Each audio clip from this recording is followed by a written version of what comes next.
नमस्कार प्यारे बच्चों, तो स्वागत है आपका एक बार। हाँ जी बच्चों, अब आते हैं इस प्रॉब्लम में। देखिए क्या कहता है, the work done in turning A magnet of magnetic moment m। तो इसमें मैग्नेटिक मोमेंट आपको क्या दिया हुआ है, m by an angle 90 degree from meridian. ठीक है, मेरिडियन का मतलब क्या हो गया, इक्विलिब्रियम पोजीशन से उसको घुमाना है आपको। मतलब जिधर मैग्नेटिक लाइंस ऑफ फोर्स है उसी तरफ मैग्नेट शुरू में रखा हुआ है। माना initial value of theta is 0 कह सकते हैं, है ना। आगे पढ़िए, is n times the corresponding work done to turn it through an angle of 60 degree. What is the value of n। मतलब क्या हुआ कि एक मैग्नेट जो है वो पहले से किसी मैग्नेटिक मेरिडियन में रखा हुआ है। तो मान लीजिए मैग्नेटिक मेरिडियन इस तरह से था, इधर से उधर लाइन जा रही है तो उसके अलोंग इस तरह से था। अब इसको आपने अगर 60 डिग्री तक घुमाया तो कुछ वर्क डन हुआ। और फिर अब कहता है कि अगर आप इसको 90 डिग्री तक घुमाते हैं तो जो 60 डिग्री तक आपने काम किया था उसका n टाइम्स काम करना पड़ गया 90 डिग्री घुमाने में। तो n टाइम्स तक ज़्यादा काम करना पड़ गया। तो अकॉर्डिंग टू सिचुएशन क्या हो जाएगा, W for 90 is n times W for 60। और work done in turning a magnet through angle theta आपने पढ़ा हुआ है PMB 1 माइनस कॉस थीटा। यहाँ PM को कैपिटल M कह रहा है तो आप कैपिटल M और B रख दीजिए इंटू 1 माइनस कॉस थीटा। ठीक है, तो W90 क्या हो गया आपका, MB 1 माइनस कॉस 90 और N इंटू W60 क्या हो जाएगा, MB into 1 minus cos 60। MB आपका देखिए कैंसिल हो गया और यहाँ से कॉस 90 तो जीरो होता है, तो हो गया 1 equal to N into n 1 minus half, तो इधर N इंटू हाफ, तो N निकल के कितना आ गया 2। सिंपल है, बहुत सिंपल है। तो इस तरह से आप देख सकते हैं। तो ये सारे प्रॉब्लम्स को आपको खुद से भी ट्राई करना है, जरूर करना है। चलिए आगे देखते हैं। आइए बच्चों, तो आगे देखते हैं। यहाँ पर इस क्वेश्चन में क्या कहता है, a bar magnet of magnetic moment 2 ampere metre square is free to rotate about a vertical axis. Vertical axis हो गया जैसे इस तरह का हो गया वर्टिकल एक्सिस, ठीक है। और रोटेट करेगा मैग्नेट ऐसे करके, ये एक्सिस इस तरह से हो गया हाथ के अलोंग, ठीक है। ऐसे इसके अलोंग इस तरह से रोटेट कर सकता है, ये ध्यान रखिएगा। तो ये bar magnet of magnetic moment 2 ampere metre square दिया हुआ है मैग्नेटिक मोमेंट, वो फ्री है रोटेट करने के लिए अबाउट ए वर्टिकल एक्सिस। मतलब वो इस तरह से रोटेट कर सकता है और ये हो गया आपका वर्टिकल एक्सिस। तो वर्टिकल एक्सिस के अबाउट रोटेट हो सकता है through it centre. The magnet is release from rest from the east west position, ठीक है। अब जैसे देखिए, आप अगर मैप पे पढ़ते हैं तो नॉर्थ साउथ ईस्ट वेस्ट इस तरह से होता है, लेकिन इसको रियल में देखेंगे तो हम लोग का जैसे कि नॉर्थ इधर हो जाएगा, इस तरफ नॉर्थ हो गया और इस तरफ साउथ हो गया, ठीक है। और उस हिसाब से इस तरफ ईस्ट हो गया और इस तरफ वेस्ट हो गया। तो क्या हो गया, ऐसे इसको समझना है, क्योंकि नॉर्थ ऐसे ऊपर में नॉर्थ थोड़ी होता है, लेकिन कागज पे लिखने के लिए सर जो भी आपने ऐसे लिखा है उसको ऐसे कर दीजिए इस तरह से, ठीक है। तो वो आ जाएगा हॉरिजॉन्टल प्लेन में। तो आपको क्या कहना है कि आपने इसको ईस्ट वेस्ट में रखा हुआ, मतलब ईस्ट वेस्ट मतलब मैग्नेट को आपने इस तरह से रखा हुआ है। और मैग्नेटिक लाइंस ऑफ फोर्स देखिए कैसे जाती है, तो साउथ से नॉर्थ जाती है। इस क्वेश्चन में भी दे दिया है, earth magnetic field is from south to north, मतलब अर्थ मैग्नेटिक फील्ड इधर से इधर जाती है। तो मैग्नेट तो अपने आप को अलाउ इसके अलाइन करना चाहेगा, मतलब वो ऐसे घूमना चाहेगा, ठीक है। तो आपने इसको ऑलरेडी ईस्ट वेस्ट में रख दिया और मैग्नेट अब घूम करके अलाइन होना चाहेगा इस तरह से। तो यहाँ से आपने रख के छोड़ा तो वो इस करके भागेगा। तो वही बोल रहा है कि find the kinetic energy of the magnet as it takes the north south position. तो जैसे ही वो इस तरफ से इस तरफ ऐसे करके घूमेगा तो बोलता है इसका काइनेटिक एनर्जी बताइए। तो इसका मतलब क्या हो गया कि जो आप यहाँ पे रखे थे, तो देखिए यहाँ पर से यहाँ पे ले जाने में जो भी वर्कडन हुआ होगा, यहाँ से यहाँ ले जाने में जो भी वर्कडन हुआ होगा, अब वही जब आप रिलीज कर दिए तो वही वर्कडन इसको इस तरह से काइनेटिक एनर्जी के रूप में यहाँ पर अटेन हो जाएगी, ऑब्टेन हो जाएगी, ठीक है।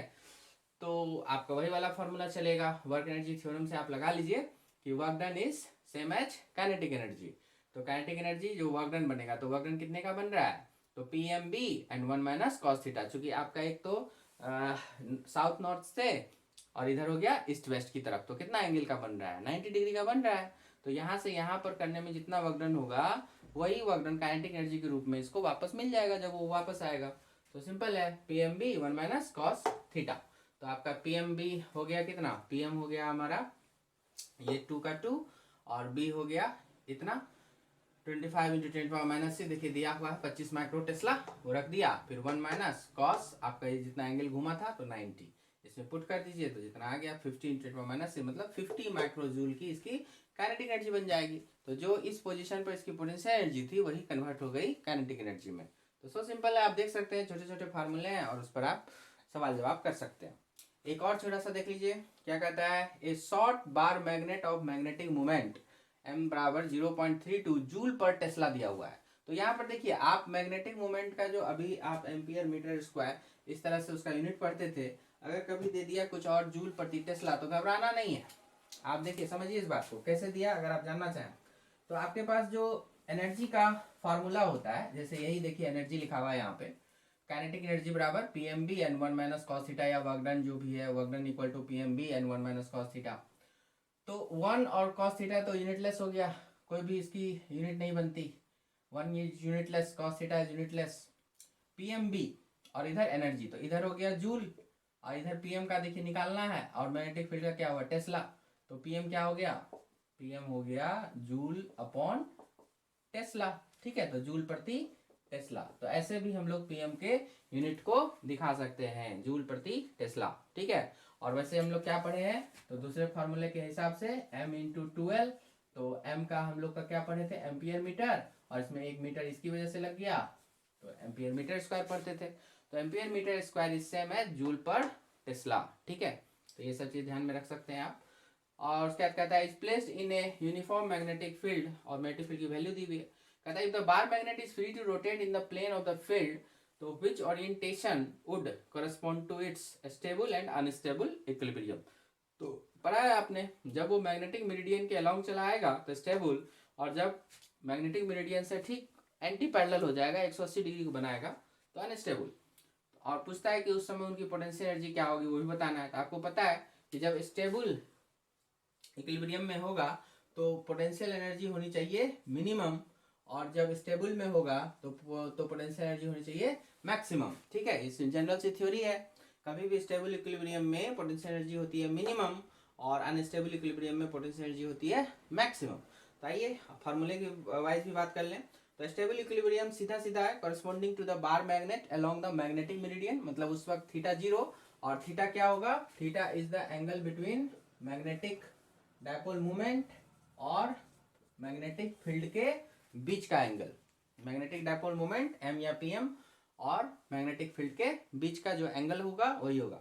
तो जब ये दोनों पैरेलल हो जाते हैं तो वो स्टेबल इक्विलिब्रियम में चला जाता है, क्योंकि थोड़ा सा भी डिस्प्लेस करेंगे तो वापस आ जाता है वो वहीं पर। सो फार्मूला क्या होता है, तो पोटेंशियल एनर्जी का formula minus P M dot B, जो लिखते हैं P M B cos theta, लिख सकते हैं P M B cos theta minus लगा के। तो बस ये सब थ्योरी में पढ़ा है आपने ये फार्मूला, तो इसको यूज कर लीजिए। पी एम जो भी था आपने रख दीजिए वैल्यू, देखिए पी एम की वैल्यू यहाँ पर थी 0.32, और ये रहा मैग्नेटिक फील्ड यहाँ पर, और थीटा हो गया 0, रख देंगे, सॉल्व कर देंगे तो माइनस में 4.8 इंटू 10⁻² जूल आ जाएगा, जो कि मिनिमम करस्पॉन्डिंग होगा। अनस्टेबल के लिए वही बात है, वो एकदम 180 पे घुमा दीजिए उसको, तो बिल्कुल एंटी पैरेलल या opposite to the magnetic meridian हो जाएगा, थीटा मतलब 180 का। तो फिर उस केस में आपका हो जाएगा, यहाँ पे रख दीजिए 180, तो कॉस 180 होता है -1, याद रखिएगा कॉस 180 इज -1। ये सब छोटी छोटी वैल्यू अक्सर आती जाती रहेगी, तो इसको ध्यान में रखना है। और उसके बाद -1 है तो इस माइनस को प्लस कर देगा, और उतना ही आप देख सकते हैं ये वैल्यू पॉजिटिव हो गया। तो निगेटिव में इतनी एनर्जी मतलब मिनिमम एनर्जी, और पॉजिटिव में उतनी एनर्जी मतलब मैक्सिमम एनर्जी आपका ये कॉरेस्पॉन्ड कर रहा है, ठीक है। तो इस तरह से छोटे छोटे आपको सवाल मिल जाते हैं यहाँ पे मैग्नेटिज्म में, और फॉर्मूला बेस्ड ही होता है सारा का सारा। तो अगर आपने थ्योरी ढंग से पढ़ा तो ये सब अच्छे से आप कर सकते हैं, समझ सकते हैं ना। चलिए यहाँ तक क्लियर करिए, फिर आगे बढ़ते हैं। आइए बच्चों, अब आगे हम लोग थोड़ा सा बात करेंगे, बहुत ही इंपॉर्टेंट कॉन्सेप्ट है, और हो सकता है पहले भी इसको बताया गया हो, लेकिन चूंकि बहुत ज़्यादा इंपॉर्टेंस है इसका, इसलिए एक बार फिर से हम लोग यहाँ अच्छे से समझते हैं इसको। क्या है magnetic dipole movement of A current carrying loop. जब कोई भी लूप हो, चाहे सर्कुलर हो, रेक्टेंगल हो, किसी भी तरह का लूप हो, डजंट मैटर, क्लोज होना चाहिए। तो अगर मैग्नेटिक डायपोल मूवमेंट किसी करंट कैरिंग लूप की हम लोग बात करते हैं, तो जैसे उदाहरण के लिए हम लोग यहाँ सर्कुलर लूप लेते हैं जिसमें करंट जो है एंटी क्लॉकवाइज इस तरह से रन कर रहा है, ठीक है। आई मैग्नीट्यूड का करंट है, एन नंबर ऑफ टर्न्स हो सकते हैं, ए एरिया ऑफ क्रॉस सेक्शन या एरिया ऑफ लूप या एरिया ऑफ कॉइल आप कह सकते हो यहाँ पे, ठीक है। तो इस तरह से आपका या तो एंटी क्लॉकवाइज करंट रन कर रहा होगा या फिर क्लॉकवाइज करंट रन कर रहा होगा। तो क्या होता है कि आप जानते हैं करंट कैरिंग वायर के साथ जो होते हैं क्या होते हैं, मैग्नेटिक फील्ड्स एसोसिएटेड होते हैं, और मैग्नेट्स के साथ भी मैग्नेटिक फील्ड एसोसिएटेड होते हैं, बार मैग्नेट के साथ भी, है ना। तो यहाँ पर भी जो मैग्नेटिक लाइंस ऑफ फोर्स होगी, यहाँ पर जो सीन बनेगा और यहाँ जो सीन बनेगा वो बिल्कुल सिमिलर होता है। तो कहने का मतलब ये जो करंट कैरिंग लूप आप देख रहे हो, this is same as bar magnet, okay. तो इसकी जगह ये और इसकी जगह ये लिखा जा सकता है। अब यहाँ पर आप जब कह रहे हो कि ये भी बार मैग्नेट की तरह बिहेव करेगा, तो फिर इसमें नॉर्थ साउथ तो बताना पड़ेगा कि नॉर्थ साउथ इसका किधर होगा। तो इसमें क्या है, मैग्नेटिक लाइंस ऑफ फोर्स के डायरेक्शन को देखा जाएगा। तो आप देखो यहाँ पे एंटी क्लॉकवाइज करंट जा रहा है, तो आपने पढ़ा है एंटी क्लॉकवाइज करंट जाएगा, एंटी क्लॉकवाइज में स्क्रू घुमाएंगे तो एडवांसमेंट जिधर होगा तो एडवांसमेंट ऊपर की तरफ होगा। तो जो इसका लाइंस ऑफ फोर्स बनेगा वो ऊपर की तरफ बनेगा, इस तरह से ऐसे ऊपर की तरफ मैग्नेटिक लाइंस ऑफ फोर्स बाहर को निकलेगी, है ना। और इधर इधर से एंट्री करेगी, इधर से एंट्री करेगी और इधर से ऊपर की तरफ निकलेगी। एक ही नहीं होगा, ऐसे बहुत सारे होंगे। तो लाइंस ऑफ फोर्स अगर एक्चुअल में देखिएगा तो वो इस तरह से हमको बहुत सारा इनफाइनाइट नंबर ऑफ मतलब कि इसका भी तो कैलकुलेशन आप करेंगे अगले टॉपिक में, लेकिन बहुत ज़्यादा संख्याएं होंगी। इनफाइनाइट तो नहीं कह सकते, हालांकि depending upon values of current and other factors वो निकालना पड़ेगा। सो काफ़ी ज़्यादा संख्या में यहाँ पे लाइंस ऑफ फोर्स जो है हमें इस तरह से दिखाई देगी। मैग्नेट में भी बिल्कुल लाइंस ऑफ फोर्स ऐसे दिखता है। अब यहाँ पर आप देख सकते हैं कि ये भी ऊपर की तरफ जा रहा है, तो ऊपर जाता है तो नॉर्थ से बाहर निकलता है ना, तो ऊपर में ये नॉर्थ के इक्विवेलेंट हो जाएगा, और नीचे साउथ में एंट्री होती है तो नीचे वाला पोर्शन साउथ के इक्विवेलेंट हो जाएगा। तो इसको जो बार मैग्नेट हम बनाएंगे तो ये बार मैग्नेट का नॉर्थ ऊपर रहेगा, साउथ नीचे रहेगा, तभी तो इसकी लाइंस ऑफ फोर्स इस तरह से इसके सिमिलर निकलेगी, ऐसे करके, है ना, ये इस तरह से। तो ये जो आपके दोनों फिगर हो गए ये आइडेंटिकल हो गए। और ऑफ कोर्स यहाँ पर ये चीज ध्यान में रखिएगा कि ये सब ऐसे सर्कुलेट होकर के आ जाएंगे, इधर भी सर्कुलेट होकर के आ जाएगा, इधर भी सर्कुलेट होकर के आ जाएगा, बिल्कुल सिमिलर हो जाएंगे दोनों, है ना। ऐसे करके बहुत सारी लाइंस ऑफ फोर्सेस होंगी। इधर भी आपका जो होगा ये ऐसे करके टर्न मारेगा, ये सभी टर्न आएंगे इस तरह से, सभी सर्कल में होंगे, ठीक है। बीच वाले को छोड़ करके ये इन्फिनाइट तक जाएगा, इन्फिनाइट से जाएगा, लेकिन कहीं ना कहीं वो हम लोग समझते हैं कि हाँ चलो सर्कल बना लेगा। तो इस तरह से ऐसे करके, ठीक है। तो ये चीजें हो जाएगी। अब उसी तरह उसमें क्या कर सकते हैं, तो कुछ नहीं करना है, करंट के डायरेक्शन में आपको स्क्रू को रोटेट करना है। करंट के डायरेक्शन में स्क्रू को रोटेट किया, एडवांसमेंट जो होगा नीचे की ओर आ गया, तो वही हो गया मैग्नेटिक फील्ड का डायरेक्शन। तो इसमें नीचे की तरफ आपका मैग्नेटिक फील्ड का डायरेक्शन होगा। और जो ये पीएम वेक्टर जो हम बात कर रहे हैं, या capital M vector magnetic dipole moment, उसका भी वही डायरेक्शन हो जाएगा, ठीक है, उसी डायरेक्शन में हो जाता है। देखिए जैसे साउथ से नॉर्थ की ओर होता है ना, तो जिधर आपका लाइंस ऑफ फोर्स जा रहा है, देखिए साउथ से नॉर्थ उधर ही जा रहा है। इसका मतलब जिधर भी आप देख सकते हैं लाइंस ऑफ फोर्स का डायरेक्शन होगा, पीएम वेक्टर या एम वेक्टर का डायरेक्शन भी उधर ही होगा। तो ये ऊपर की तरफ भी आप लिख सकते हैं पीएम वेक्टर का डायरेक्शन, और इसमें क्या हो जाएगा, नीचे की तरफ हो जाएगा पीएम वेक्टर का डायरेक्शन, है ना। तो अगर इसमें देखिएगा तो ये ऐसे हो गया, ऐसे हो गया, इधर से एंट्री लेगा और इधर एग्जिट लेगा, इधर से एंट्री लिया और इधर एग्जिट हो गया, है ना। इस तरह से आप कर सकते हैं। ये सर्कुलर वे में ही आएंगे, ये सर्कल बना लेगा इस तरह से, और इधर भी इस तरह से सर्कल बना लेगा, ऐसे। तो आप समझ सकते हैं। तो मतलब यहाँ पर क्या होगा, नीचे में नॉर्थ, ऊपर में साउथ, तो ऊपर में इस तरह से एंट्री होगी और ये नॉर्थ ऐसे बाहर निकल रहा है, ये इस तरह से एंट्री होगा और ये ऐसे एग्जिट होगा, है ना। ये सर्कल भी बनेगा। तो छोटे छोटे जो सर्कल बनेंगे उसको हमने यहाँ पे दिखा दिए, और बड़े बड़े जो बनेंगे वो दूर से आएंगे, तो उसको नहीं दिखा रहे, उसको ऐसे ही दिखा रहे हैं बस, ठीक है, एंड सो ऑन, ठीक है। तो this figure correspond to this figure and this figure correspond to this figure and vice versa. इसको हम इससे रिप्लेस कर सकते हैं और इसको इससे रिप्लेस कर सकते हैं, उसी तरह इसको इससे रिप्लेस कर सकते हैं, इसको इससे रिप्लेस कर सकते हैं। तो मेन बात क्या हो गई, वही कि करंट के डायरेक्शन में स्क्रू को घुमाना है, एडवांसमेंट जिधर जाएगा उधर ही मैग्नेटिक लाइंस ऑफ फोर्स जाएगी, उधर ही पीएम का डायरेक्शन होगा, मैग्नेटिक डायपोल मोमेंट का उधर ही डायरेक्शन होगा। अब सवाल आता है कि इसकी वैल्यू क्या लिखनी है। इस केस में तो वैल्यू आप मैग्नेटिक पोल स्ट्रेंथ और मैग्नेटिक लेंथ को मल्टीप्लाई करके लिख देते थे। इस केस में क्या करेंगे, तो देखिए इसको कैसे पकड़ना है, इस तरह से, जैसे पीएम इस केस में क्या होता था, m इंटू 12, तो यहाँ m का यूनिट आता था एम्पियर मीटर और ये 12 का यूनिट आता था मीटर, मतलब क्या हुआ एम्पियर इंटू मीटर स्क्वायर, ठीक है। तो एम्पियर हो गया करंट की वैल्यू, तो ये तो I को रिप्रेजेंट करेगा, और मीटर स्क्वायर मतलब एरिया की वैल्यू, ठीक है। तो यहाँ पर तो कोई एरिया नहीं, यहाँ तो एरिया बन रहा है, तो इसका मतलब यहाँ जो पीएम की वैल्यू आपको लिखनी है वो क्या लिखनी है, I करंट की वैल्यू और into area, area of the coil की वैल्यू।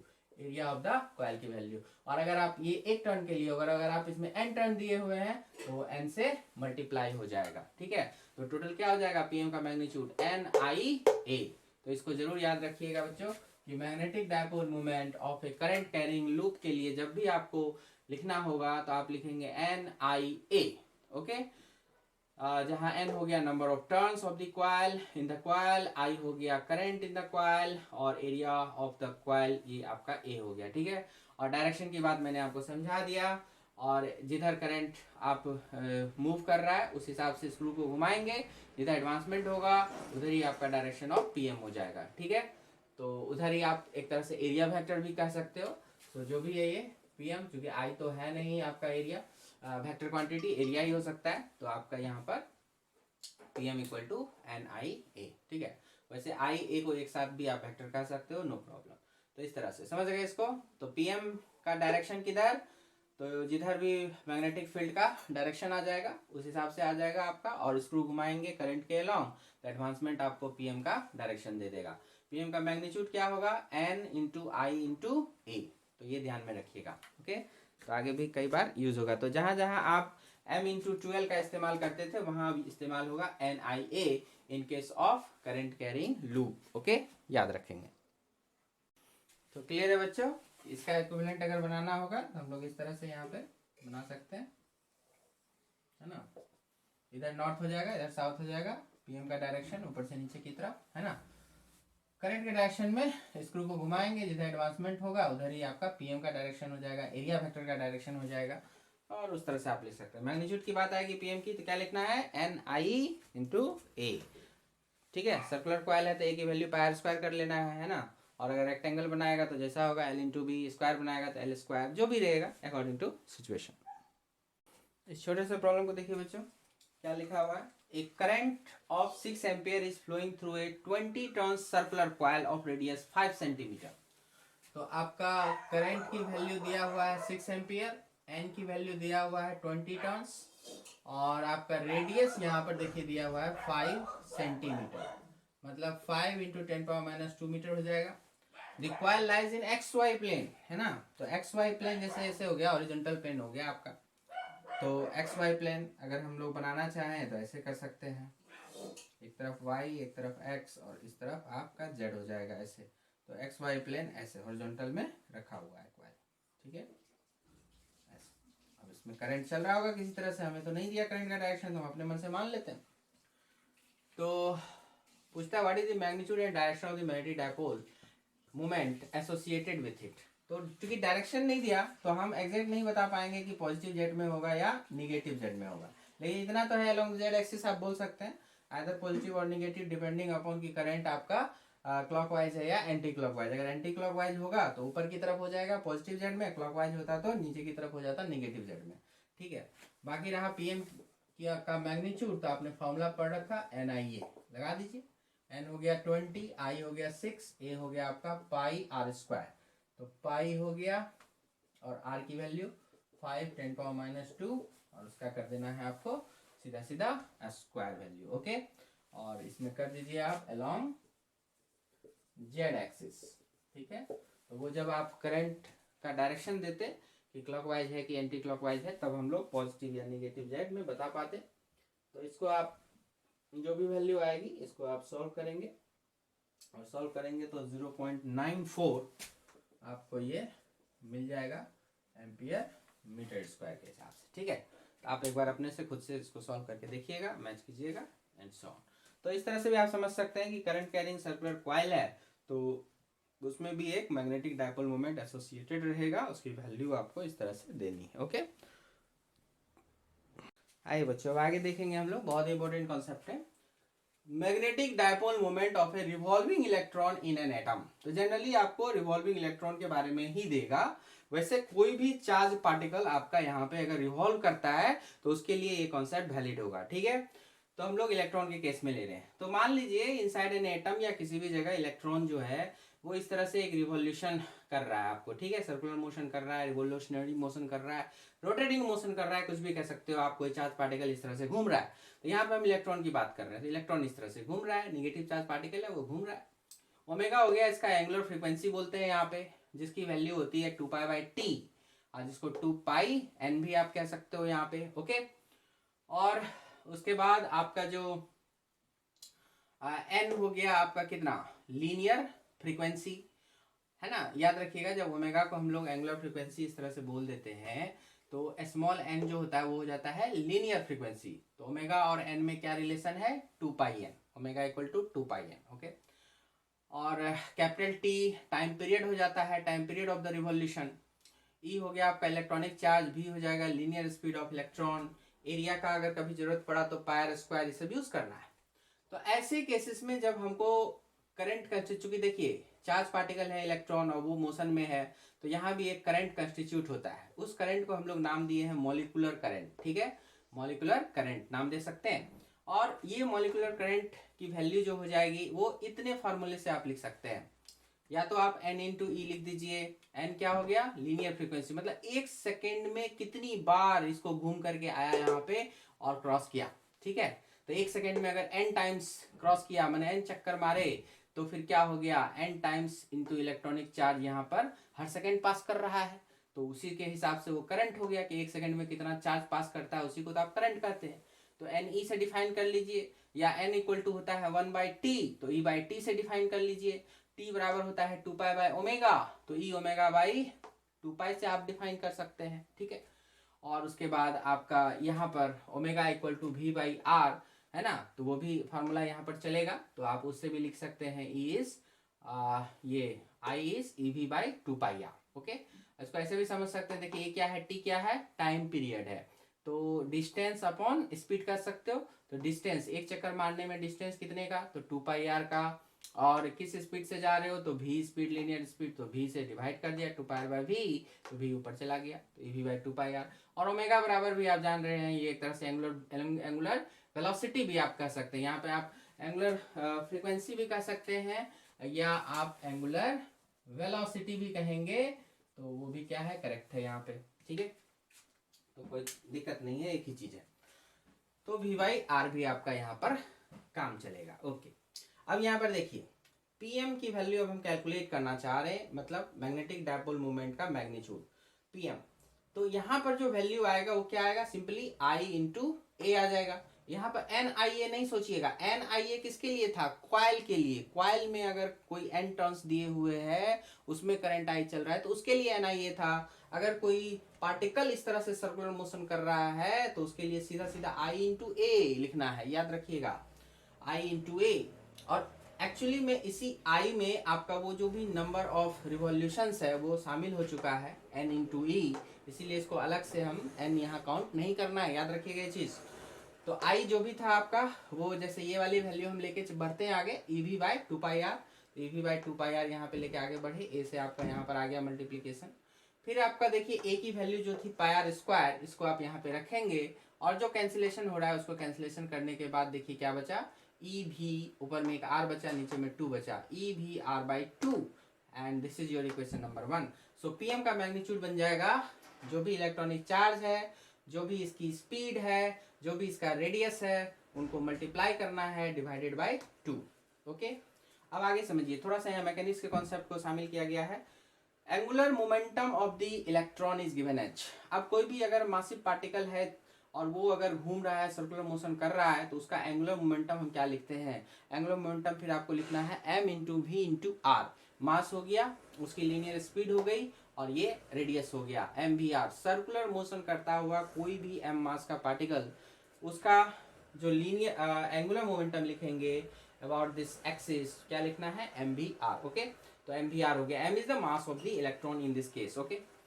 अब आप यहाँ जो 1 लिखे थे और ये वाला, इन दोनों को हम लोग एक साथ देखिए। सो फ्रॉम 1 हम pm/l निकालना चाह रहे हैं, तो pm/l क्या हो गया, pm की वैल्यू ev/r/2 थी, l की वैल्यू mvr थी, तो vr देखिए कैंसिल हो गया। सो e/2m आपका यहाँ पे बचेगा। और आप गौर से देखिए, E is the electronic charge which is a constant, and m is the mass of the electron which is also constant, तो e/2m is also a constant. तो यहाँ पर इस कांस्टेंट को फिजिक्स में एक नाम दिया जाता है गायरो मैग्नेटिक रेशियो, ठीक है, गायरो मैग्नेटिक रेशियो इसका नाम दिया जाता है pm/l, मतलब magnetic dipole moment divided by angular momentum. Okay, angular momentum.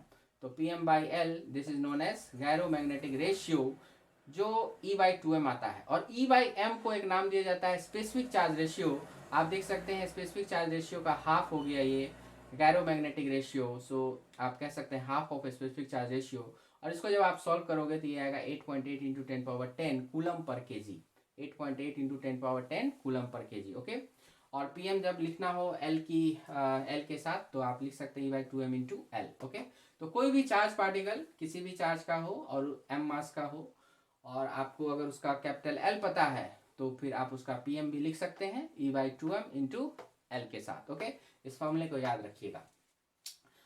और E/m की बात हमने की, स्पेसिफिक चार्ज रेशियो, इसका भी फिजिक्स में काफ़ी इंपॉर्टेंस है, ध्यान रखिएगा। E/m तो इलेक्ट्रॉन के लिए जब हम निकालते हैं तो कितना निकल के आता है, सबसे ज़्यादा निकल के आता है, देखिए 1.6 into 10⁻19 and then divided by m जो मास ऑफ इलेक्ट्रॉन है उसको यूज़ किया 9.108 इंटू 10⁻31, और इसको जब आप सॉल्व करिएगा तो ये आता है almost 1.76 into 10⁻11 coulomb per KG. तो इसी का हाफ करेंगे तो ये वैल्यू यहाँ पर आ जाती है। तो कभी कभी किसी एग्जाम में अगर डायरेक्ट पूछ लिया कि वैल्यू क्या होती है तो आपको आंसर करना है।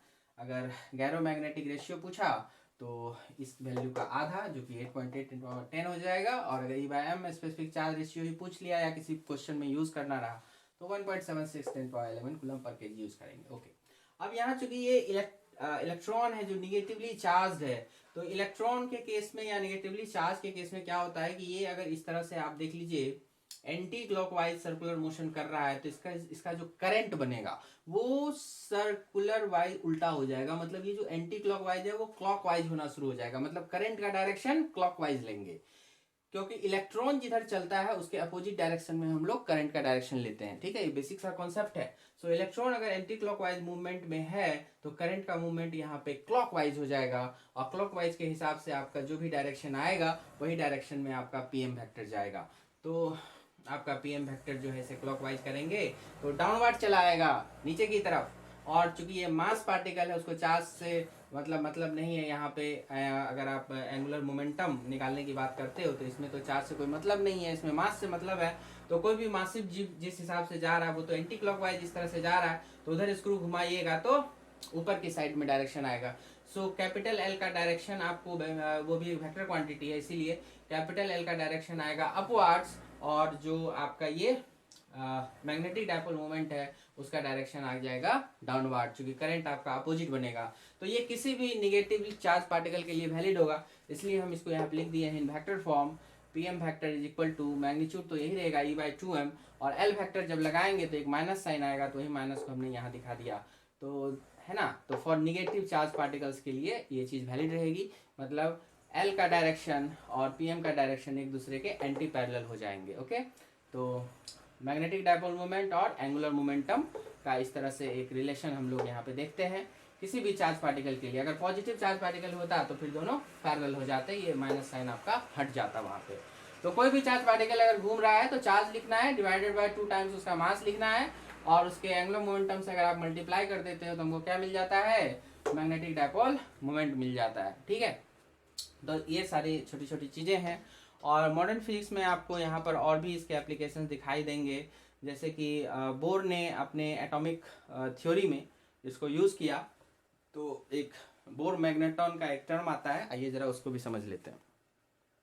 आइए बच्चों, तो यहाँ पर हम बात करेंगे according to Bohr's quantization principle, जो एटॉमिक थ्योरी में आप पढ़े भी होंगे या पढ़ेंगे। तो बोर के अनुसार क्या हुआ था कि इन्होंने माना कि जो angular momentum of revolving electron है that can have discrete value only, मतलब दे आर क्वांटाइज्ड। ओके, तो डिस्क्रीट वैल्यू और क्वांटाइजेशन का मीनिंग हम लोग इलेक्ट्रोस्टैट में भी समझ चुके हैं, जैसे चार्ज इज क्वांटाइज्ड आपने पढ़ा है, वो सम इलेक्ट्रॉनिक चार्ज के इंटेग्रल मल्टीपल में एग्जिस्ट करेंगे। तो उसी तरह से क्वांटाइज्ड यहाँ पे इन्होंने कर रखा किसको, एंगुलर मोमेंटम को, तो वो एग्जिस्ट करेगा h/2π के इंटेग्रल मल्टीपल में।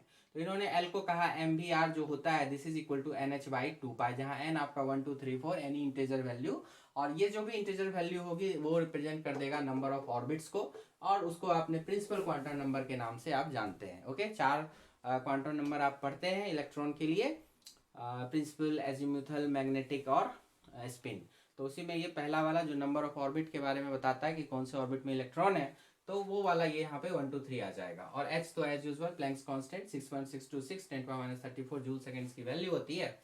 तो इन्होंने h अपॉन 2 पाई के इंटीग्रल मल्टीपल में एंगुलर मोमेंटम को क्वांटाइज किया और उसके हिसाब से ये थ्योरी लगाई। तो pm की वैल्यू हमें पता है कि e upon 2m into L होता है, तो उस l की जगह यहाँ पे nh/2 पाई अगर आप रखते हो तो ये आपका सिंपली बन जाता है NEH/4πm, है ना। आपका ये 2 2 4 हो गया 4πm और ये NEH हो गया। अब अगर आप फर्स्ट ऑर्बिट की बात करते हैं n इक्वल टू 1 की बात करते हैं, that is for first orbit, तो ऑफकोर्स वहाँ के लिए सबसे pm जो होगा सबसे कम होगा। अगर आप n बढ़ाते हैं तो फिर ये उसका डबल हो जाएगा, ट्रिपल हो जाएगा, इस तरह से। मतलब कि क्या हो गया कि आपका जो ये pm वैल्यू भी है, मतलब मैग्नेटिक डायपोल मोमेंट जो है, ये भी एक तरह से क्वांटाइज्ड हो गया। इलेक्ट्रॉन के केस में जो वो ऑर्बिट्स में है इलेक्ट्रॉन, उनकी भी क्या हो गई, magnetic dipole moment value quantized हो गई। और सबसे कम वैल्यू जो होती है वो क्या हो गई, यहाँ पे n1 रखने से जो आएगा वो आ जाएगा EH/4πm। इसी को हमने एक नाम दे दिया बोर मैग्नेटन। बोर ने इस पर काम किया था, इसलिए बोर मैग्नेटन बोल देते हैं कि मतलब जो भी pm वैल्यू मिलेगी वो इसी के मल्टीपल में आपको मिलेगी। तो that is the elementary magnetic dipole moment of electron, आप यहाँ पे इसको कह सकते हैं, नोन एज बोर मैग्नेटॉन। और डिनोटेड बाय म्यू, म्यू से भी इसको दिखाया जाता है। तो कई बार आपका बोर मैग्नेटॉन में भी मैग्नेटिक डायपोल मोमेंट को शो किया जाता है। सो आप कह सकते हैं this is the smallest magnetic dipole moment found in nature, है ना। तो इलेक्ट्रॉन के लिए जो फर्स्ट ऑर्बिट में है वो घूम रहा है, तो उसके लिए ये चीज़ है। तो EH/4πm, ओके। तो ये बात आ गई। और इसकी जब वैल्यू रखी जाती है, ई की वैल्यू, एच की वैल्यू, तो ये कितना आ गया 9.27 इंटू 10⁻27 एम्पियर मीटर स्क्वायर। ठीक है, देख सकते हैं कि एक कांस्टेंट वैल्यू है ई, एच और एम, सभी अपने अपने इलेक्ट्रॉन्स के लिए आपका ये वैलिड रहेगा। तो काफ़ी अनोखी बात यहाँ पे पता चली कि आप देख सकते हैं कि वो कोई भी एटम हो और उसका फर्स्ट ऑर्बिट का जो इलेक्ट्रॉन होगा उसकी जो pm वैल्यू होगी वो सबकी जो होगी वो एक समान होगी। EH/4πm उसका मैग्नेटिक डायपोल मोमेंट बनेगा, है ना। और वो वैल्यू 9.27 10⁻27 एम्पियर मीटर स्क्वायर, कितनी छोटी क्वांटिटी है आप समझ सकते हैं। और बाकी जो भी मैग्नेटिक डायपोल मोमेंट बनेंगे वो इसी के इंटीग्रल मल्टीपल में एग्जिस्ट करेंगे। तो इस तरह से हमारा जो नेचर है वो क्वांटाइज नेचर होता है और ये सब एक्सपेरिमेंटली वेरीफाइड है, रिजल्ट है। तो ये चूँकि एक्सपेरिमेंटली ये सटीक बैठता है, सही बैठता है, इसलिए थ्योरी जो है वो आप पढ़ते हो और ये थ्योरी जो है एग्जिस्टेंस में है। कहने की बात ये ध्यान रखिएगा, वन बोर मैग्नेटॉन अगर कोई पूछे तो 9.27 10⁻27 ampere metre square, and this is the smallest magnetic dipole moment known in nature या फाउंड इन नेचर, ओके। तो ये वाला थोड़ा सा बोर थ्योरी के साथ pm वैल्यू को कोरिलेट किया गया। अब आगे बढ़ते हैं। हाँ बच्चों देखिए, अब इन दो सवालों को आप आराम से कर सकते हैं। पहला में क्या है, current I flows in a conducting wire of length L। Length L का कोई वायर हो गया और उसमें I करंट फ्लो हो रहा है। If you bend it in circular form, उसको आपने एक सर्कुलर फॉर्म में बना दिया है, मोड़ दिया है, then calculate its magnetic dipole moment. तो बहुत ही आसान सवाल हो गया आपके लिए। और दूसरा भी उसी तरह से है, the electron in hydrogen atom moves with A speed of, दिया हुआ है 2.2 10⁻6 in an orbit of radius 5.3 10⁻11 centimetre. और अब कह रहा है इसका भी magnetic moment of the orbiting electron आपको फाइंड करना है। तो दोनों की थ्योरी आपने अच्छे से पढ़ रखी है। तो हम चाहेंगे कि आप वीडियो को पॉज करके एक बार खुद से अटेम्प्ट लें और फिर जब हम बनाते हैं तब उसको मैच करेंगे, ओके। तो हो गया बच्चों, चलिए मिलाते हैं। देखिए क्या कहता है, L लेंथ का कोई वायर है और इसमें I करंट जो है आपका फ्लो हो रहा है, और इसको आपने क्या किया, इस तरह से एक सर्कुलर लूप बना दिया। तो जो लेंथ होगा अब वो इस तरह से लेंथ और R में रिलेशन आ जाएगा, L इज 2πr। तो R की जहाँ जरूरत पड़ेगी L/2π आप यूज करेंगे। मैग्नेटिक डायपोल मोमेंट जब इस केस की बात करते हैं I, तो magnetic dipole moment M is equal to, number of turns तो एक ही रहेगा, तो सीधा सीधा I इंटू A हो जाएगा। तो I ही है और A के लिए आपको πr² को यूज करना है, ठीक है। तो R क्या था, L/2π था, ओके। तो इस तरह से बहुत सारा इजी इजी क्वेश्चन आपसे पूछता है। सो R आप यहाँ पे पुट कर दिए और फिर सॉल्व कर दिए, तो क्या आ गया, I πL²/4π²। तो पाई से कट गया, क्या हो गया, IL²/4π। इस तरह से आपका ये आंसर हो गया। बहुत इजी था, है ना। आई होप कि आप सबका सही रहा हो। इसमें देख लीजिए डेटा दे रखा है, सॉल्व करना है। इलेक्ट्रॉन है, घूम रहा है, स्पीड दे रखा है आपको v गिवन 2.2 इंटू 10⁻6 मीटर पर सेकेंड, और रेडियस दे रखा है 5.3 इंटू 10⁻11 सेंटीमीटर। जरूरत पड़ेगी तो मीटर में हमको कन्वर्ट करना होगा। 5.3 10⁻, देखिए सेंटीमीटर 10⁻2 मीटर हो जाएगा, -2 और 11 तो -13 मीटर ऐसा। अब मैग्नेटिक मोमेंट पीएम तो ऑर्बिटिंग वाला हो गया, तो इसमें भी आपका I इंटू ए चलेगा। तो वैसे तो आपको इलेक्ट्रॉन की बात करें, लेकिन देखिए ये सब भी दिया है, आर दिया है, तो बेसिक से ही जाइए, वही ठीक रहेगा। तो I into A, I into A की जरूरत, तो चलिए ए का काम तो ये आर से आ जाएगा, पाई स्क्वायर कर लेगा। आई चाहिए आपको, ओके, तो आई चाहिए, तो आई कैसे होगा, तो देखिए इलेक्ट्रॉन है तो इलेक्ट्रॉनिक चार्ज बताया था इस केस में, और डिवाइडेड बाय आपको करना पड़ेगा टी, या एन इंटू ई कर सकते थे। चलिए, और उसके बाद एक और फॉर्मूला बताया टी के लिए, बताया जो टाइम हो गया, तो time is distance upon speed, तो इसकी भी जो होगी वो ऊपर आ गई, है ना। ये फॉर्मूला भी पीछे बताए हुए हैं आपको, तो आप उससे चेक कर सकते हैं। बस अब ए की वैल्यू भी रख दीजिए पाई आर स्क्वायर, और यहाँ पर 2 पाई आर, तो फार्मूला आपको यहाँ से दिख जाएगा, क्या दिख गया, ई भी आर अपॉन 2। तो ये हमने अभी थोड़ी देर पहले भी फाइंड किया था, शायद क्वेश्चन नंबर 1 था, पीछे देख सकते हैं आप, ई भी आर अपॉन 2।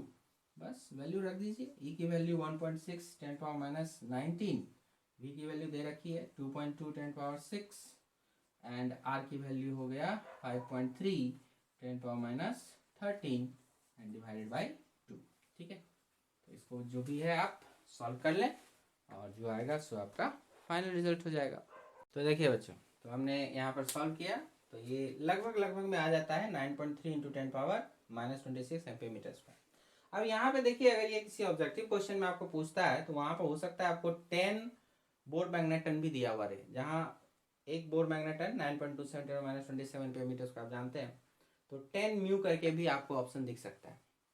अब देखिए 10 क्यों आया, कैसे आया, तो आप जानते हैं कि जो आया हुआ है, आपको ये अभी पढ़ाया गया कि ये क्वांटाइज वैल्यू होगा, मतलब इस बोर्ड मैग्नेटन के मल्टीपल में आएगा।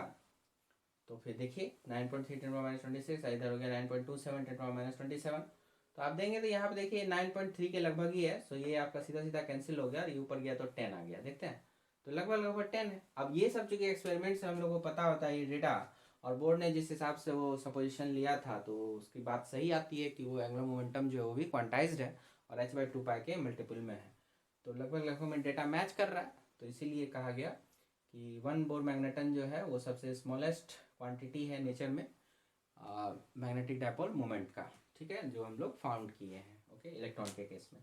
तो बाकी जो भी आपको फाउंड होगा वो उसी के इंटीग्रल मल्टीपल में होगा। तो यहाँ पर जो हमने फाइंड किया, इंटीग्रल मल्टीपल 10 गुना ज़्यादा था उस इलेक्ट्रॉन का, जो इस तरह के रेडियस में इस तरह के स्पीड के साथ वहाँ रिवॉल्यूशन कर रहा है। ठीक है, तो ये सारी थ्योरी जो हो गई, ये आपकी एक्सप्लेन हो गई। ओके, यहाँ तक नोट करिए, आगे बढ़ते हैं। देखिए बच्चों, यहाँ पर एक क्लोजली ऑन सोलेनॉइड है, 800 टन्स उसका दिया हुआ है, एरिया ऑफ क्रॉस सेक्शन आपको दे दिया 2.5 10⁻4 मीटर स्क्वायर, कैरी कर रहा है करंट 3 एम्पियर को, कहता है एसोसिएटेड मैग्नेटिक मोमेंट बता दीजिए। तो सोलेनॉइड के केस में आपने पढ़ा था कि ये इस तरह से स्ट्रक्चर होगा, और इसी पर इस तरह से आपके वायर्स लगे होंगे, है ना। तो इसी में बोलता है 3 एम्पियर का करंट जो है दौड़ रहा है, और आप जानते हैं कि इससे भी मैग्नेटिक फील्ड एसोसिएटेड होता है, तो ये भी एक बार मैग्नेट की तरह बिहेव करता है आपका, और इससे मैग्नेटिक मूवमेंट हमको बताना है। तो वही एक कॉइल वाली बात आ जाएगी, इसमें जो टोटल नंबर ऑफ टर्न्स है वो 800 दिया हुआ है, तो इसका कैपिटल एन आपका बन गया 800 टर्न्स। तो पीएम जो आपका बन गया, उसमें एन आई ए का फॉर्मूला आपका चलेगा, जिसमें ये एन नंबर ऑफ टर्न्स हैं, तो वही ये कैपिटल एन है जो इसका नंबर ऑफ टर्न्स है, तो यहाँ पे ये स्मॉल एन हो गया। तो यहाँ पर क्या जवाब आ जाएगा, 800 3 एंड पाई आर स्क्वायर, पाई और आर स्क्वायर, तो आर 2.5 10⁻4 का होल स्क्वायर। ठीक है, इसको हम लोग जो भी है वो सॉल्व कर लेंगे, उतना हो जाएगा हमारा एम्पियर मीटर स्क्वायर, या जूल प्रति टेस्ला भी यूनिट आपने पढ़ा था वो भी आ जाएगा। अब यहाँ बच्चों देखिए थोड़ा सा ध्यान देने की बात है, जो मैग्नेटिक फील्ड आपका अंदर में बनता, तो वहां भी आपने एक फॉर्मूला पढ़ा हुआ था सोलेनोइड के केस में, जो मैग्नेटिक फील्ड बीच में बनता है वो म्यू नॉट एन आई, ऐसा कुछ, अगर आप ऐसा कुछ सोच रहे हो तो म्यू नॉट एन आई बनता है। वो होता है किसकी वैल्यू, मैग्नेटिक फील्ड की वैल्यू, वो बात करेक्ट है यहाँ पे। लेकिन ये जो एन होता है ना, उसके बारे में हम चर्चा करेंगे कि वो एन और ये एन डिफरेंट है। ये एन क्या था, ये एन था number of turns per unit length, मतलब टोटल नंबर ऑफ टर्न अगर ये कैपिटल एन है तो डिवाइडेड बाय एल, ये एल हो गया इसका total length, length of this solenoid. तो ये थोड़ा सा आप अंतर रखिएगा, इसमें कि कोई सिमिलैरिटी मत लेके आ जाइएगा। ये एन का मतलब था number of turns per unit length, जिसको कैपिटल एन बाय एल कह सकते हैं। Capital N is total number of turns. यहाँ पर ये जो इस फॉर्मूले में है ये भी क्या है, टोटल नंबर ऑफ टर्न्स है। तो यहाँ पर ये टोटल नंबर ऑफ टर्न्स है, ठीक है। तो इस वाली थ्योरी से यहाँ इस वाले को कोई मतलब नहीं है। इस वाली थ्योरी में सोलेनोइड के लिए जो मैग्नेटिक फील्ड था बीच में निकालने के लिए वैल्यू जो थी, उसके लिए हम लोग इसका इस्तेमाल करते हैं। अगर क्वेश्चन में एल की वैल्यू दी हुई रहती तब हम यहाँ पर, चूंकि कैपिटल एन ही है क्वेश्चन में और आई है, तो आप यहाँ पर एल की वैल्यू डाल के आप बीच में मैग्नेटिक फील्ड बस निकाल सकते थे और कुछ नहीं। लेकिन पीएम निकालना है तो फिर एन आई ए, यही फॉर्मूला चलेगा, जहाँ एन हो जाएगा टोटल नंबर ऑफ टर्न्स, तो वो 800 है तो 800 यूज करना है। आई आपका 3 और एरिया ऑफ क्रॉस सेक्शन जो पाई आर स्क्वायर होगा, तो आप इसको रखेंगे और सॉल्व कर देंगे, ठीक है। तो इसको आप खुद से सॉल्व करें और जो आता है उसको मैच कर सकते। सॉरी बच्चों, यहाँ पे एक छोटा सा करेक्शन होगा। आपको एरिया देखिए खुद दिया हुआ है, ये 2.5, मतलब ए की वैल्यू दे रखी है 2.5 10⁴ मीटर स्क्वायर। तो ये पाई लगाने की जरूरत नहीं है, इसे हमने आर समझ लिया था, तो ये आर नहीं बल्कि एरिया ही है।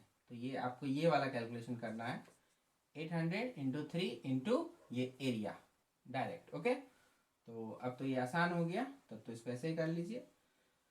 ये हो गया 7.5 और इधर 10⁻⁶ हो जाएगी 6, ठीक है। और फिर यहाँ पर, अच्छा यहाँ पे देखिए ये जो एरिया दिया हुआ है, मुझे लग रहा है कि काफ़ी ज़्यादा एरिया है, थोड़ा मिसप्रिंट है यहाँ पे। तो आप इसको ऐसा कर सकते हैं, या अगर ये दिया भी है एरिया बहुत बड़ा सोलेनोइड होगा तो उसके लिए फिर हो जाएगा। अगर वो -4 में होता तो उसके अकॉर्डिंग काम कर लेते, लेकिन अगर नहीं, अगर वो +4 में ही है जैसा सवाल, उसको अगर ट्रू माने तो इसमें कोई चेंजिंग नहीं होगा। फिर तो यही आपको जाएगा जवाब में इस तरह से। तो आप फिर आपको यही लिखना पड़ेगा 6 into 10⁻⁷ ampere metre square answer. अब वही अगर ये -4 होता तो उस हिसाब से अपना एडजस्ट कर लेते, ठीक है। क्योंकि ये बहुत बड़ा एरिया हो जाता है तो इतना मतलब यूजुअली पॉसिबल नहीं होता। तो मुझे लग रहा है क्वेश्चन में थोड़ा सा मिस्टेक हो सकता है, डेटा में -4 यहाँ पे रहना चाहिए और उस हिसाब से आपका काम होना चाहिए। लेकिन कोई बात नहीं, अगर हम लोग इसको +4 ही लेकर के काम कर रहे हैं तो उसके अकॉर्डिंगली आपको प्रोसेसिंग में कहीं कोई प्रॉब्लम नहीं है, इस हिसाब से इतना ज़्यादा आंसर आएगा, ठीक है। तो ये थोड़ा देख लेंगे। तो एरिया चूंकि डायरेक्ट दिया हुआ है, cross section metre square is the area, so pi r square नहीं लगाएंगे, आर रहता तभी पाई आर स्क्वायर करते, ए था तो डायरेक्ट पुट करना है, ओके। ये थोड़ा सा सही कर लेंगे और बाकी तो सिंपल ही है। तो यहाँ आपको बस ये मेंशन करना था कि मैग्नेटिक फील्ड के केस में जो आपका म्यू नॉट एन आई होता है यहाँ पे, तो ये एन और ये जो एन दिया हुआ है ये डिफरेंट है, ये थोड़ा सा आपको यहाँ पे डिस्कस करना था। और बाकी चीज़ें तो आप समझ ही रहे हो, ठीक है। आगे बढ़ते आइए बच्चों, अब हम लोग ना आगे कुछ सम एडवांस एनालिसिस को करेंगे। क्या होता है कि जब आप टेस्ट सीरीज के थ्रू गुजरते हैं, डिफरेंट इंस्टीट्यूट्स के टेस्ट सीरीज से जब आप गुजरेंगे, तो वहाँ पर क्या होता है कि पुराने आईआईटी के एग्जाम्स के जो क्वेश्चंस होते हैं उसको सीधा सीधा उठा करके वहाँ पर पूछ लिया जाता है क्वेश्चन। तो उस वक्त फिर आपको कोई प्रॉब्लम ना हो, तो ये सब कुछ स्टैंडर्ड क्वेश्चन है जो बार बार रिपीट होते हैं। और वैसे तो कम चांस है कि डायरेक्ट आपको नीट में कोई पूछेगा ये, लेकिन अगर पूछा भी तो वो सेम टू सेम ही पूछेगा, इसमें कोई डेटा चेंजिंग आपकी नहीं होगी। सो टेस्ट वेस्ट में भी चूंकि डायरेक्ट आपको कभी कभार मिल जाता है, तो आपके कॉन्फिडेंस बूस्टअप के लिए इन क्वेश्चंस को आप एक बार कर लीजिए और आपकी अंडरस्टैंडिंग भी इससे अच्छी बन जाती है। तो थोड़ा सा समझने की कोशिश करिएगा, लीक से थोड़ा सा हटके है, और आईआईटी एडवांस वगैरह के लिए उस सब के लिए फिर जरूरी हो जाता है, ठीक है। तो इसमें क्या करना है हमको, calculation of magnetic dipole movement करना है फॉर द फॉलोइंग सिचुएशंस। अब सिचुएशन क्या दे रहे हो आप दे रहे हो एक रिंग है आपके पास, है ना, और ये रिंग यूनिफॉर्मली चार्ज्ड है। क्यू अमाउंट का चार्ज आपको इस रिंग पर पूरा है, रिंग का रेडियस आर हो गया, और फिर आपने इसको इस वर्टिकल एक्सिस के थ्रू आपने इसको ओमेगा एंगुलर स्पीड से घुमा दिया, है ना। तो चार्ज आ गए मोशन में, यहाँ भी करंट कंस्टिट्यूट होगा, तो फिर मैग्नेटिक डायपोल मोमेंट भी कंस्टिट्यूट हो जाएगा, उसको फाइंड करने को बोलता है। और सेम थिंग आपका यहाँ पे डिस्क के साथ भी हो जाएगा। ये एक डिस्क हमने बनाया है, आर रेडियस का है, इस पर क्यू चार्ज पूरी तरह से डिस्पर्स्ड है, और इसको भी आपने इस वर्टिकल एक्सिस के अबाउट ओमेगा से रोटेशन दे दिया। तो यहाँ भी हमको मैग्नेटिक डायपोल मोमेंट को कैलकुलेट करना है। तो ऐसी जगहों पर दोस्तों क्या करना है आपको, देखिए एलिमेंट्री फॉर्म का यहाँ पर इस्तेमाल करना पड़ता है। पीएम हम जानते हैं आई इंटू ए होता है ऐसे सिचुएशंस में, current into area, cross section area. और एलिमेंट्री फॉर्म में जब आप इसी को लिखिएगा तो यही चीज आ जाती है एलिमेंट्री करंट के रूप में, और जो भी एरिया वहां पे बनेगा उसको लिखना पड़ता है। एलिमेंट्री करंट डी आई, उसको आप डी क्यू बाई टी लिखेंगे। ये चीज इंपॉर्टेंट है यहाँ पर, क्योंकि ओमेगा के साथ रिलेशन है, तो T equal to 2 pi by omega, तो D Q by T elementary charge divided by time period और इनटू ए। बाद में क्या करना है, इसी को इंटीग्रेट करना है और उससे आ जाएगा। अब जैसे इसका सॉल्यूशन पर हम लोग बात करते हैं, तो देखिए इसमें कैसे करना पड़ेगा। तो हम लोग एक एलिमेंट्री सेक्शन को यहाँ पर लेंगे जिसका चार्ज हम लोग का हो जाएगा डी क्यू चार्ज। तो कहीं पर भी एक एलिमेंट्री सेक्शन लिया जाए, तो मान लीजिए हम लोग यहीं पर लेते हैं, ठीक है। ये एक छोटा सा, ये आर तो था ही, ये छोटा सा हमारा एक एलिमेंट्री सेक्शन हो गया जिस पर charge D Q amount of charge available हो गया, ठीक है। और ये आपका डी थीटा आपका यहाँ पर एंगल हो गया। तो डी थीटा एंगल का एक एलिमेंट्री डी क्यू यहाँ पर हम लोग लेंगे, और ये इस तरह से घूम रहा है। तो यहाँ पर जो ये डी क्यू है वो जो करंट बनाएगा वो कितना बनाएगा, तो डी एलिमेंट्री करंट बनेगा वो D Q by T, T इसका टाइम पीरियड हो गया, उस हिसाब से बनाएगा। और डी क्यू की वैल्यू यहाँ पर क्या हो जाएगी सो देखना है। तो देखिए टोटल चार्ज था, चूंकि यूनिफॉर्मली डिस्ट्रीब्यूटेड है, तो टोटल चार्ज था आपका क्यू, और डिवाइड कर देना है कितना से, 2 पाई आर से। तो ये हो गया आपका पूरे के लिए यूनिफॉर्मली। और अब इसमें इनटू करना पड़ेगा आपको ये वाला लेंथ से। तो ये वाला लेंथ जो भी मान लो कि अगर वो डीएल लेंथ है, ये वाला छोटा सा लेंथ जो डीएल लेंथ हो, चार्ज को इधर कर देता हूँ, तो ये डी क्यू चार्ज यहाँ पर आ गया, और ये जो लेंथ हो गया आपका, ध्यान से समझिएगा, ये लेंथ डीएल हो गया, ठीक है। वो डीएल अब आप क्या लिख सकते हैं, आर इंटू डी थीटा लिख सकते हैं ऐसे सिचुएशन में आराम से। और जो भी इस पे चार्ज था उसको हमने क्या कहा था, डी क्यू कहा था। तो बस डी क्यू को आप यहाँ पर लिख सकते हैं इसमें डीएल से इंटू करके, ठीक है। तो वो कितना हो गया, आर डी थीटा आप यहाँ पे लगाइए, तो क्यू बाय 2 पाई आर, और डीएल हो गया आर डी थीटा। देखिए आर कैंसिल आउट हो गया, और फिर अब आप लिख पाएंगे कितना हो गया, ये Q by 2 pi into D theta. इसको डायरेक्टली भी समझा जा सकता था कि Q amount of charge 2 pi में डिस्ट्रीब्यूटेड है, और आप एंगल डी थीटा के लिए काम कर रहे हो, तो Q by 2 pi into D theta. और लेंथ वाइज भी आप कर सकते थे, तो वो भी सेम रिजल्ट देगा, नो प्रॉब्लम। तो आपका ये हो गया क्यू बाई 2 पाई और डी थीटा ऊपर में आ गया। अब टी को लिखना है, टी को लिखना है 2 पाई बाई ओमेगा, क्योंकि क्वेश्चन में आपको हो सकता है ओमेगा ही ज़्यादातर देता है, तो 2 पाई बाई ओमेगा। तो ये ओमेगा आपका ऊपर चला गया, q omega by 4 pi square into D theta, देख सकते हैं। तो D I in terms of theta ये आ गया, ठीक है, डी थीटा वाला। ओके, यहाँ तक का काम हो गया। एरिया तो आपका इसमें देखिए, इस केस में आपका कांस्टेंट एरिया जाएगा, तो area is what, pi r square. अब आप d p m elementary magnetic dipole moment लिखेंगे, तो डी पी एम आपका बन गया डी आई इंटू ए, जो आप लिख सकते हैं Q omega upon 4 pi square into D theta, और साथ में आपका ये क्या था, ए मतलब पाई आर स्क्वायर, जो कि कांस्टेंट वैल्यू है।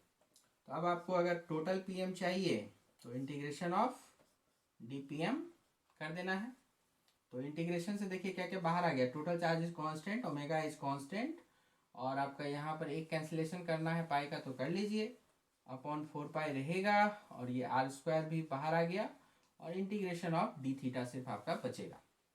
और थीटा आप कहाँ से कहाँ, तो पूरे का करना है, तो लिमिट बिठाइए, तो 0 से 2 पाई के बीच में, तो ये आपका पूरा पूरा हो जाएगा। तो ये कितना आ गया, q omega r square upon 4 pi into, इसको सॉल्व करेंगे तो 2 पाई आ जाएगा और यहाँ से कैंसिल कीजिए तो 2, तो मतलब जवाब आ गया q omega r square upon 2।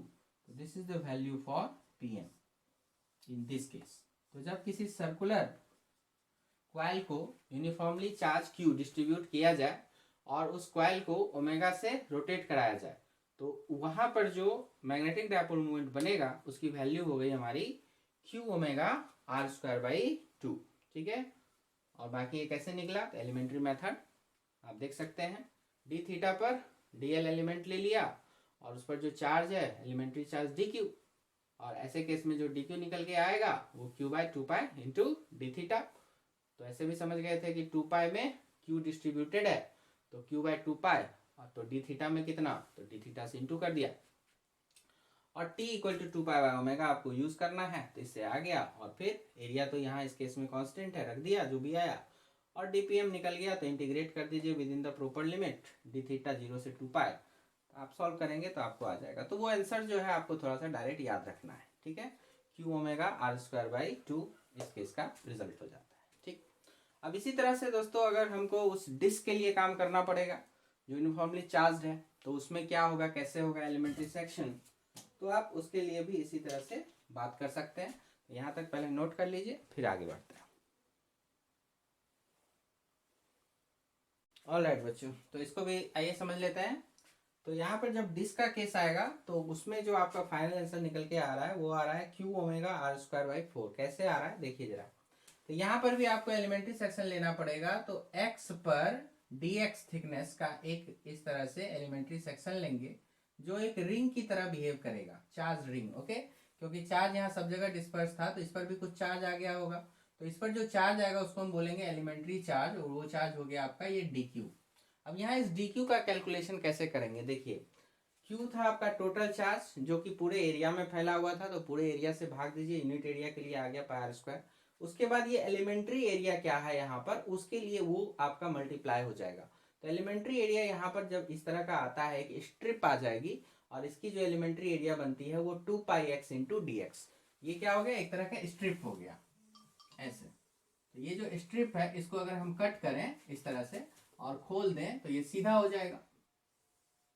इस तरह का कॉन्सेप्ट आपने पहले भी पढ़ रखा है ना।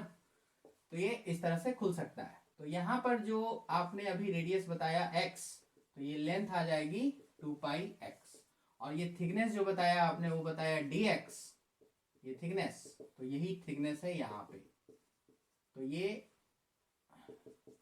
विड्थ का काम करेगा। तो फिर यही एरिया चाहिए, एलिमेंट्री एरिया dA इसका, तो ये क्या हो जाएगा 2 पाई x इंटू डी एक्स।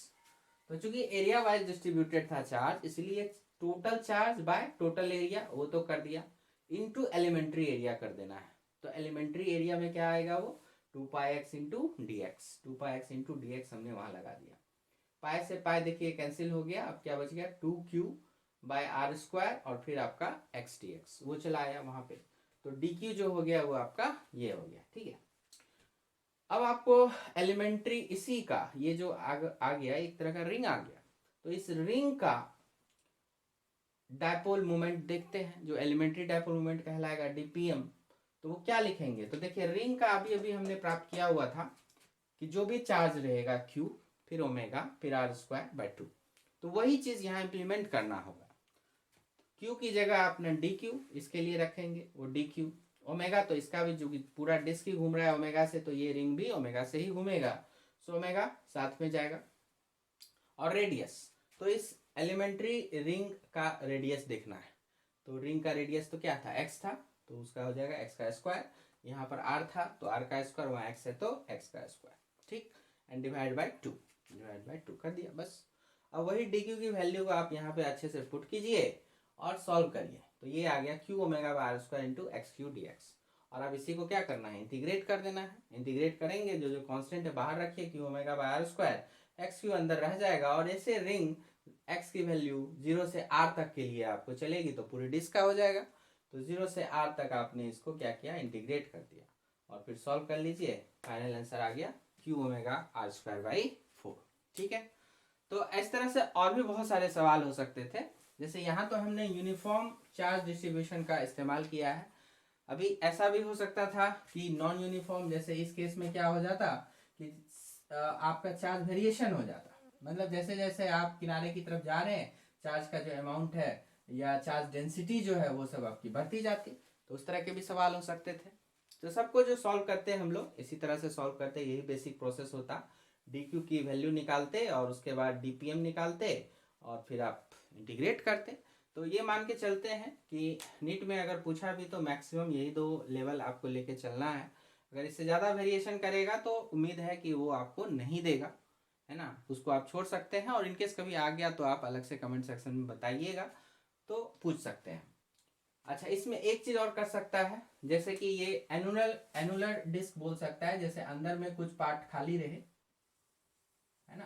तो ये छोटा रेडियस ए हो गया और ये बड़ा रेडियस आपका मान लीजिए बी कह दिया। ओके, छोटा रेडियस ए हो गया और बड़ा रेडियस बी हो गया, अंदर का पार्ट खाली है, अंदर में चार्ज नहीं है। ओके, और फिर इसको घुमाया गया, वही टोटल चार्ज जो है अपना इस पर है, क्यू है, और उसके बाद घुमाया गया तो फिर क्या होगा, मैंने ए बी के टर्म में अगर आपको पूछ लिया इनर रेडियस और आउटर रेडियस के टर्म में, तो क्या करना है, प्रोसेसिंग सारी यही चलेगी। बस जब लिमिट रखने जाएंगे तो अभी जहां 0 से आर आपने लिमिट रखा था वहां ए से बी लिमिट हो जाएगा, तो यहाँ ए कर देना है, यहाँ बी कर देना है, और उसके हिसाब से फिर आपका जो भी वहां पे आएगा फाइनल आंसर उस हिसाब से हो जाएगा। ठीक है, तो ये सारी चीजें हैं। और ये जो कैपिटल आर आपको दिख रहा है ये क्या हो जाएगा, फिर बी हो जाएगा आउटर रेडियस के हिसाब से, है ना। तो ये सब थोड़ा थोड़ा चेंज आपको दे सकता है। तो आई होप कि आपने ये लेक्चर एंजॉय किया हो, थोड़ा अच्छे से इसको कर लीजिएगा, जरूरत पड़े तो दोबारा सारी चीज़ों को समझ लीजिएगा। तो परमानेंट मैग्नेटिज्म में हम लोग जो है इतना ही रखेंगे, इतना से आपका काम बिल्कुल अच्छी तरह से चल जाएगा। ठीक है, अब कोई भी सवाल हो, कहीं से कोई भी कॉन्सेप्ट हो, आपको इसी के अंदर से इसके सारे जवाब मिल जाएंगे। ये 7 लेक्चर जो हैं ये आप अच्छे से बढ़िया से इसको सबको नोट करके और रिवीजन अच्छे से करते रहिए, तो आपका कोई भी प्रॉब्लम परमानेंट मैग्नेटिज्म से नहीं छूटेगा। ठीक है, 1 या 2 सवाल आपको नीट में हर साल मिल ही जाता है। अब इसके बाद जो आपका है कहीं पर अर्थ मैग्नेटिज्म वो भी आता है, तो वो बहुत ज़्यादा थ्योरेटिकल टॉपिक है, वो न्यूमेरिकल्स उसमें आपको बहुत ही कम ही मिलेंगे, लेकिन 3-4 लेक्चर में उसे भी कवर किया जा सकता है ना। तो वो हम लोग अलग से बनाएंगे अर्थ मैग्नेटिज्म के नाम से। और फिर आपका इंडक्शन वाला पार्ट है और एसी वाला पार्ट है, तो हम लोग उनका भी वीडियो लेकर के जल्द ही यहाँ पर आते हैं। तो तब तक यहाँ तक क्लियर करके रखिए। All the best, thank you very much. फिर से पीसीबी ट्यूटोरियल्स के इस वीडियो लेक्चर प्लेटफॉर्म पर आज हम लोग बात कर रहे हैं क्लास 12 के लिए परमानेंट मैग्नेटिज्म में लेक्चर नंबर 7 की। लेक्चर नंबर 6 तक हमने पहले बात कर ली थी, तो वहां तक अगर आपने कंप्लीट कर लिया तो आइए अब लेक्चर नंबर 7 में कुछ प्रॉब्लम्स पर बात करते हैं। पहला क्वेश्चन देखिए, time period of oscillation of A horizontal bar magnet is 2 second. दिया हुआ है कि टाइम पीरियड जो है ऑसिलेशन का वो हॉरिजॉन्टल बार मैग्नेट का कितना हो गया, 2 सेकेंड।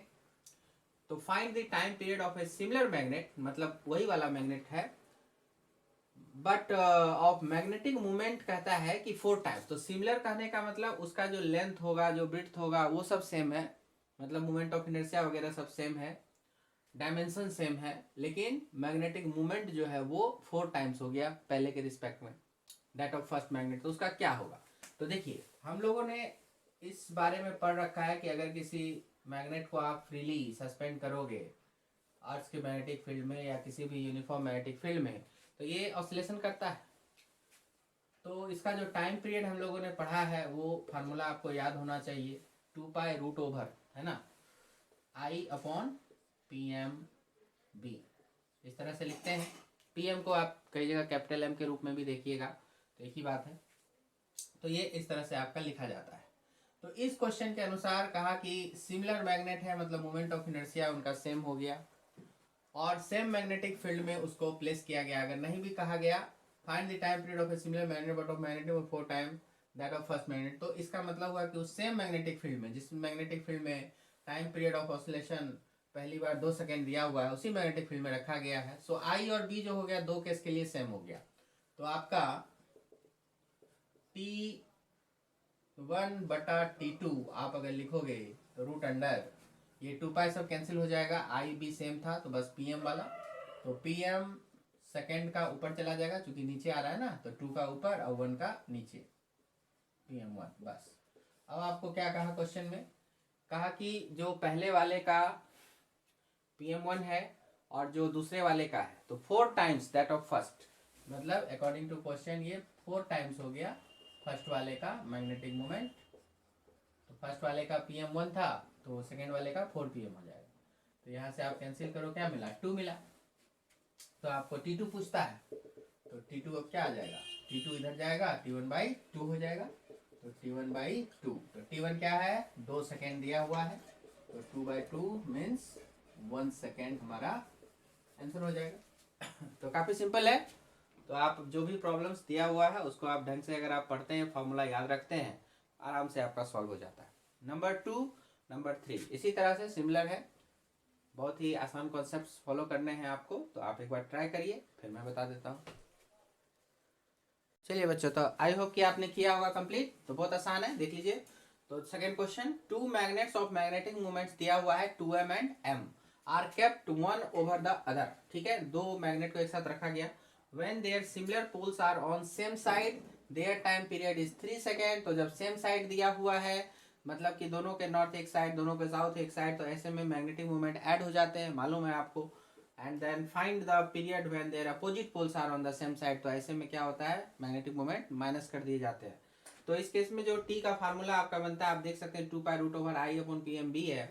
तो आपका जो PM, बाकी आई और बी पर फर्क नहीं पड़ेगा क्योंकि दोनों मैग्नेट आपके साथ में थे और उसी फील्ड में आपने उसको रखा हुआ है। बस PM पे फर्क पड़ेगा, एक केस में वो ऐड होगा, एक केस में सब्ट्रैक्ट होगा। तो आप देख सकते हैं कि जो भी 1/√PM नेट आएगा उसी के हिसाब से टाइम पीरियड चलेगा। तो आप T1/T2 आप लिख सकते हैं इस तरह से।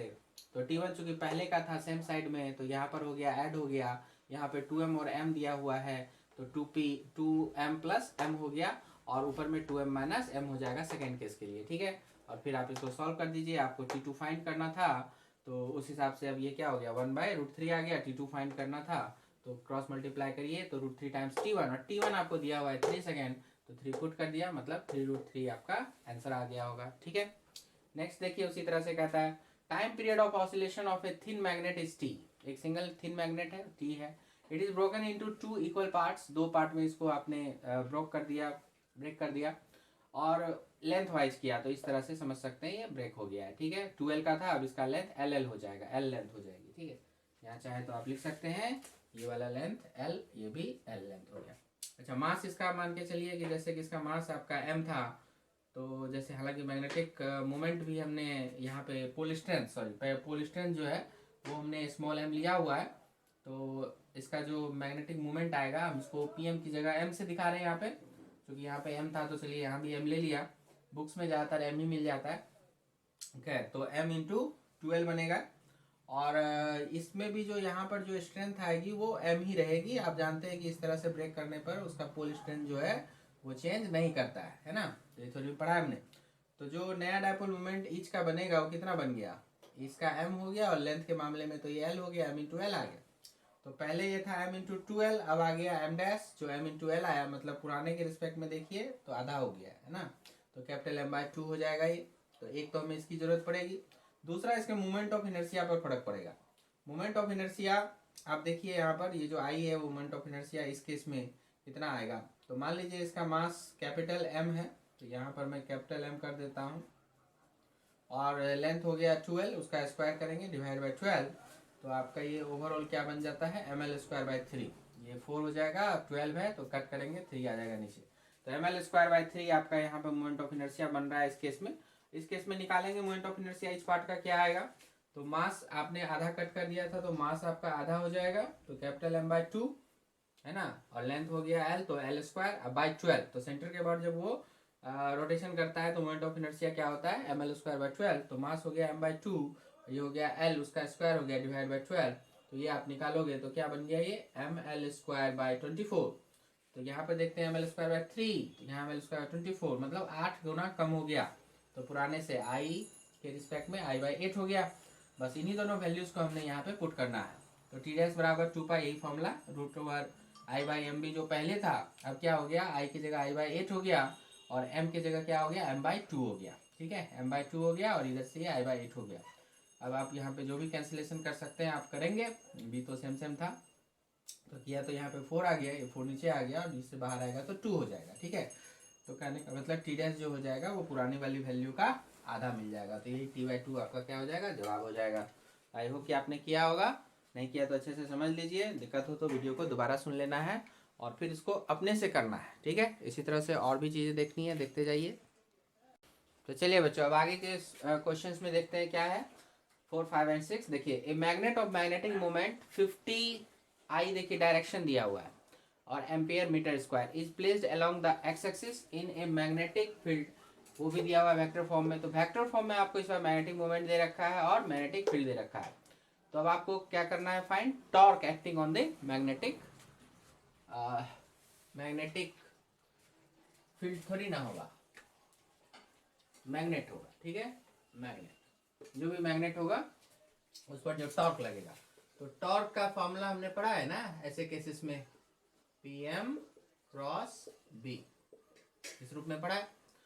तो बस वो पुट कर देना है, तो ये 50I हो जाएगा क्रॉस 0.5I प्लस 3J, इस तरह से चलेगा।